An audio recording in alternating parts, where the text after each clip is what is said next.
ابھی جو supreme court of Pakistan میں پنجاب اور خیبر پختونخوا میں انتخابات کے سلسلے میں مقدمہ چل رہا تھا، اس کا جو مختصر حکم ہے وہ ہم تک پہنچا ہے جی۔ میری بات ہوئی اٹارنی جنرل صاحب سے، انہوں نے بھی کچھ اس کے جو نکات ہیں وہ بتائے ہیں۔ باقی ٹی وی سکرینز پہ آ رہا ہے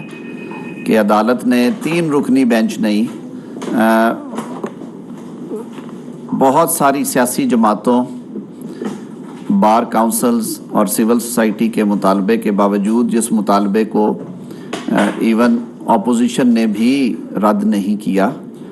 کہ یہ ایک ایسا اہم آئینی اور قانونی معاملہ ہے جس پہ بلا شبہ سپریم کورٹ جیسے موقر ادارے کو کلیکٹیو وزڈم کے ساتھ فیصلہ کرنا چاہیے تھا، اور اس کا جو حل پارلیمان کی طرف سے بھی دیا گیا، جو حکومتی اتحاد کے سیاسی قائدین کی طرف سے بھی دیا گیا، اور جیسے میں نے پہلے عرض کیا بہت سارے اور طبقات نے بھی اس پہ اپنی رائے دی، کہ یہاں پہ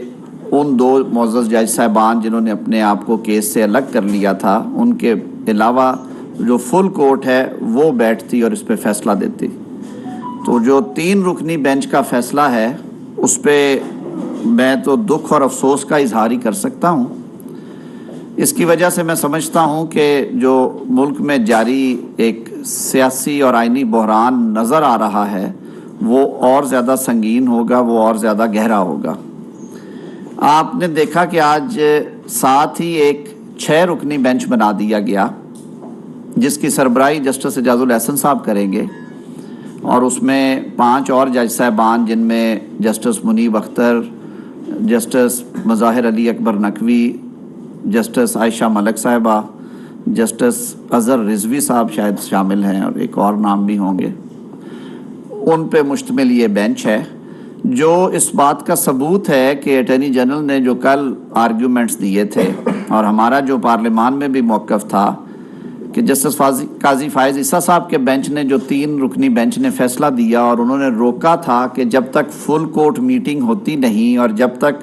184(3) کی جورسڈکشن کے حوالے سے رولز نہیں بن جاتے یا اس پہ قانون سازی نہیں ہو جاتی،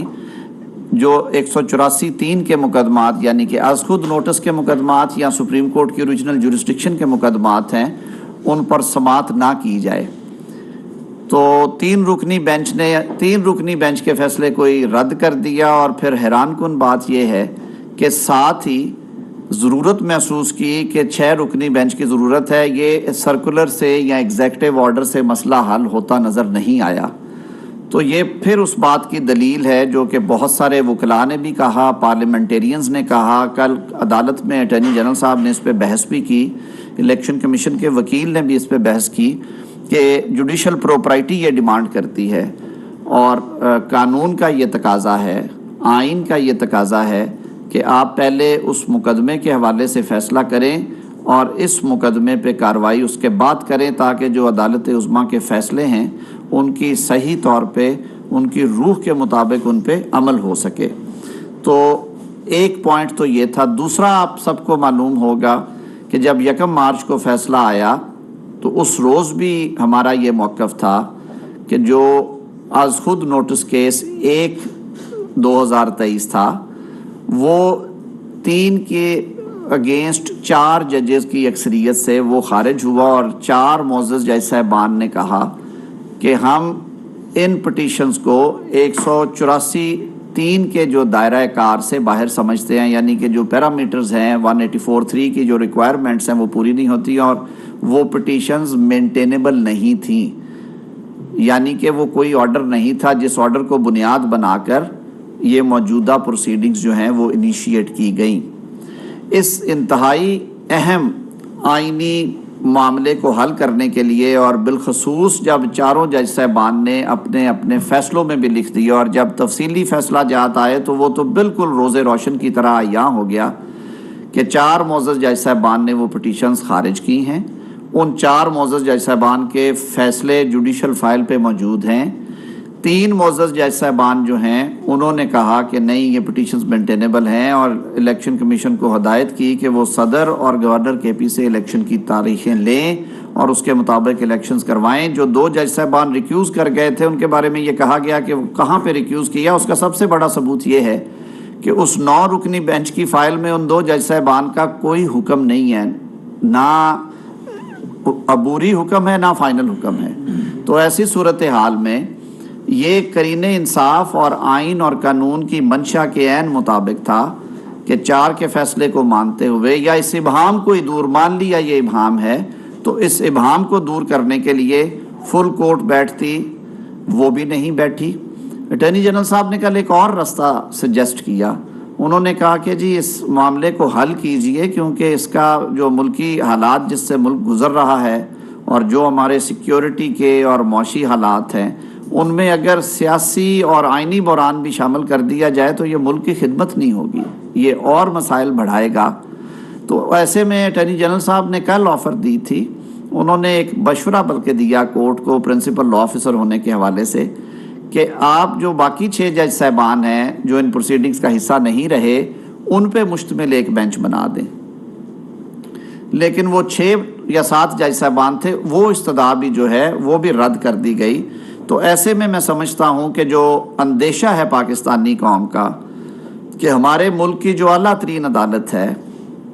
اس میں تقسیم ہے، اور تقسیم کا تاثر ختم کرنا ادارے کے سربراہ کی ذمہ داری ہوتی ہے۔ ادارے کے سربراہ کے طور پہ چیف جسٹس صاحب کو یہ چاہیے تھا کہ وہ اس تاثر کو ختم کرنے کے لیے اس اہم آئینی اور قانونی مسئلے کو فل کورٹ میں لے کے جاتے۔ جو 2 جج صاحبان ریکیوز کر چکے تھے ان کے باوجود 13 رکنی بینچ بن سکتا تھا، اور اس بینچ کے سامنے رکھ کے یہ فیصلہ ہوتا کہ آیا 184(3) کے دائرہ کار میں ایسے کیسز پہ فیصلہ ہونا چاہیے جو کیسز اس وقت ہائی کورٹ میں پینڈنگ تھے، جو کیسز بیسیکلی صوبوں سے زیادہ متعلقہ ہیں، اور جن کیسز کے اوپر ہائی کورٹ میں یا سنگل بینچز میں یا ICS پڑی ہیں اور وہ کوئی مہینوں یا سالوں سے نہیں، وہ چند دنوں میں فیصلہ بھی ہوئیں اور ان کی اپیلیں ابھی پینڈنگ تھیں۔ تو میں سمجھتا ہوں قانون کے طالب علم کے طور پہ جو کل پارلیمان میں بات کی وزیر اعظم صاحب نے اور میں نے بھی کچھ اس پہ کہا، اور جو پارلیمان نے قرارداد کے ذریعے سپریم کورٹ سے یہ مطالبہ کیا تھا کہ اس مسئلے کا حل صرف اور صرف کلیکٹیو سوچ میں ہے، اجتماعی سوچ میں ہے، ادارے کو ایک پیج پہ ہو کے یہ کیس ایک عدالت میں بیٹھ کے سپریم کورٹ کو یہ کیس سننا چاہیے اور اس کیس کا فیصلہ تمام فریقین جو ہیں وہ مانیں گے۔ لیکن اگر اکثریت کے فیصلے پہ 4 جج صاحبان کے فیصلے کو رد کرتے ہوئے 3 رکنی بینچ فیصلہ جاری کرے گا تو اس فیصلے پہ نہ کسی کو اطمینان ہوگا نہ کسی کو اعتماد ہوگا، اور یہ معاملات کو اور زیادہ سنگین کرنے کا باعث بنے گا۔ تو یہ کچھ معروضات تھیں جو میں سمجھتا تھا کہ آپ سے شیئر کر لی جائیں، کیونکہ ابھی کیس کی باقی ڈیٹیلز جو ہیں وہ ٹائم کے ساتھ ساتھ آ رہی ہیں، لیکن جو حکومتی اتحاد ہے وہ بالکل اس بات پہ کلیئر ہے کہ جو سپریم کورٹ کے معاملات ہیں، جس طرح سے سپریم کورٹ کو چلایا جا رہا ہے، جس طرح سے اہم آئینی اور قانونی مقدمات کے فیصلہ جاری کیا گیا ہے، بینچز کی تشکیل جس طرح سے ہو رہی ہے، سینئر پیونی جج کو جس طرح سے تمام معاملات سے دور رکھا جا رہا ہے، سینیورٹی میں ان سے اگلے نمبر پہ آنے والے جج صاحب کو بھی اس طرح کے تمام بینچز سے دور رکھا جاتا ہے، کچھ اور معزز جج صاحبان کو اس طرح کے بینچز کا حصہ نہیں بنایا جا رہا، اور یہ بار بار ہو رہا ہے۔ آج بھی جو 6 رکنی بینچ بنا ہے اس پہ بھی لوگ انگلیاں اٹھا رہے ہیں۔ تو ہم ایک بار پھر یہ چیف جسٹس صاحب سے یہ ایکسپیکٹ کرتے ہیں، ہمارا یہ مطالبہ ہے کہ وہ فل کورٹ میٹنگ بلائیں اور یہ سارے معاملات جو ہیں ان کو درست کیا جائے، ورنہ یہ جو بحرانی کیفیت ہے یہ سنگین آئینی اور سیاسی بحران میں تبدیل نہ ہو جائے، جو کہ پاکستان اس وقت اس کا متحمل نہیں ہو سکتا۔ بہت شکریہ جی۔ راشد حبیب صاحب ایئر بائی سے۔ یہ جو نیا بینچ بنا ہے 6 رکنی، یہ اگر قاضی فیصل صاحب کے فیصلے کو انڈو کرتا ہے تو کیا اس کا ریٹروسپیکٹیو نہیں ہوگا؟ کبھی بھی نہیں ہو سکتا۔ اس کی وجہ یہ ہے، میں تو بات ہی یہ کر رہا ہوں، میری تو سمجھ سے باتیں کچھ بالاتر ہیں، کہ اگر جسٹس فائز عیسیٰ صاحب نے جو روکا تھا 184(3) کے مقدموں کی سماعت سے، اسے سرکولر کے ذریعے سے آپ نے دیکھا کہ اس فیصلے کو رد کر دیا گیا، اور پھر کہا گیا کہ نہیں یہ ہمارا انتظامی مسئلہ ہے، کل اوپن عدالت میں ہی کہا گیا کہ یہ معاملہ انتظامی نوعیت کا ہے، تو پھر کیا ضرورت پیش آئی کہ آج فیصلہ سنانے کے بعد 6 رکنی بینچ، اور 6 رکنی میرے تو تقسیم کے حوالے سے بھی میں تھوڑا سا پریشان ہوں بطور وکیل. میں نے بھی کچھ سال اس ادارے میں گزارے ہیں عدالت کے وکیل کے طور پہ. یہ 6 رکنی تو پھر یہ محسوس ہو رہا ہے کہ جیسے عدالت کو 2 حصوں میں تقسیم کر دیا گیا ہے. آدھی عدالت ایک طرف ہے، آدھی عدالت ایک طرف بیٹھی ہے. میں ہاتھ جوڑ کے یہ استدعا کروں گا بطور وکیل کے اور بطور وزیر قانون کے عزت مآب چیف جسٹس صاحب کو کہ خدا کے لیے اپنے گھر کو اکٹھا کریں، اپنے ادارے کو متحد کریں. یہ تو ایک جہاں پہ باہر ترازو کا نشان لگا ہوا ہے تو وہ دونوں پلڑے برابر اس لیے دکھائے گئے ہیں کہ آپ تو تولنے والوں میں سے ہیں. اگر وہیں پہ اتحاد نہیں ہے، اگر وہیں پہ ہی اتفاق نہیں ہے، اگر وہیں پہ سوچوں میں اتنا زیادہ تضاد ہے اور ایک دوسرے کے فیصلوں کے بارے میں جو رویہ اپنایا گیا ہے چیف جسٹس صاحب، یہ ادارے کے وقار اور تقدس اور عزت کے منافی ہے.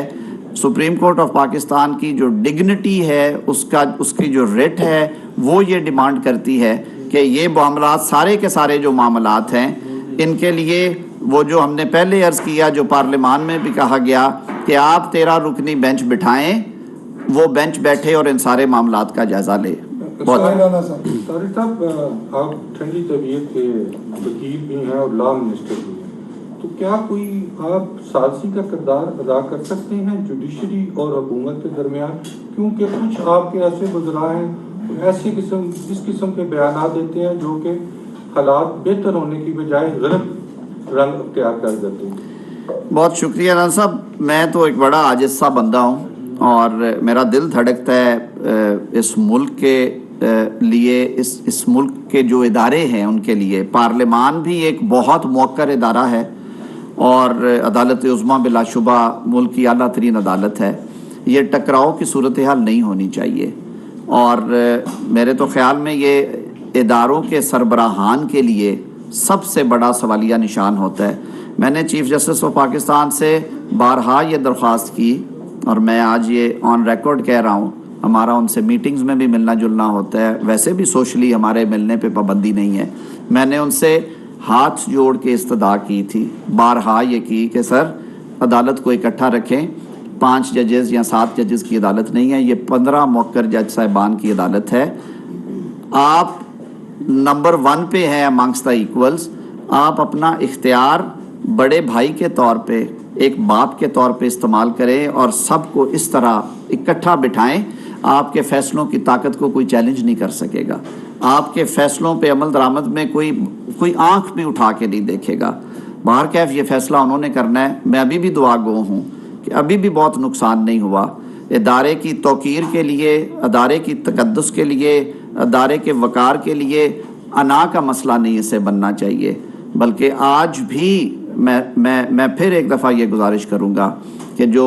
13 رکنی بینچ ہے وہ بیٹھے، یہ سارے معاملات وہ بیٹھ کے طے کر سکتے ہیں قانونی اور آئینی طور پہ. اور شاید اسی طرح سے اسی میں سمجھتا ہوں کہ اس قوم کی بھی بھلائی اور بقا ہے. دیکھیے، میں ابھی فیصلہ آئے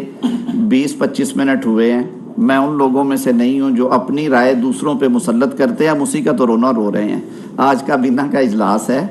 وزیر اعظم صاحب اس طبیعت کے مالک ہیں کہ انہوں نے تو جو اختیار انہیں دیا گیا تھا آرمی چیف کے تقرر کا، وہ بھی کابینہ میں بیٹھ کے فیصلہ کیا تھا، حالانکہ وہ وزیر اعظم کا کلی اختیار تھا. تو آج 2:30 بجے کابینہ کی میٹنگ انہوں نے بلائی ہے.